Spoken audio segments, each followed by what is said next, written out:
ہوا یہ کہ بنی اسرائیل کے ایک شخص نے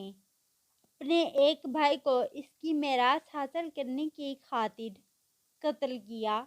اور اس کی لاش سڑک پر ڈال دی۔ پھر خود ہی حضرت موسیٰ علیہ السلام کے پاس شکایت لے کر پہنچ گیا کہ قاتل کو پکڑ کر سزا دی جائے۔ اس موقع پر حضرت موسیٰ علیہ السلام نے اللہ تعالیٰ کے حکم سے انہیں گائے ذبح کرنے کو کہا، جس کا واقعہ ان آیات میں گزرا۔ جب گائے ذبح ہو گئی تو آپ نے فرمایا کہ گائے کا کوئی عضو اٹھا کر مقتول کی لاش پر مارو تو وہ زندہ ہو کر قاتل کا نام بتا دے گا۔ چنانچہ ایسا ہی ہوا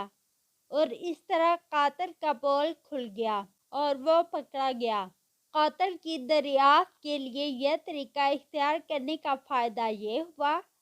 کہ قاتل کو کوئی بہانہ بنانے کا راستہ نہ ملا، اور دوسرا فائدہ یہ کہ مردوں کو زندہ کرنے کی خدائی طاقت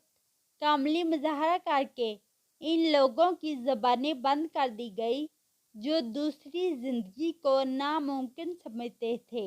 غالباً اس واقعے کے بعد ہی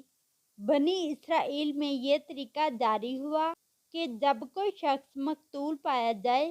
اور قاتل کا پتہ نہ چل رہا ہو تو ایک گائے ذبح کر کے اس پر اپنے ہاتھ دھوئیں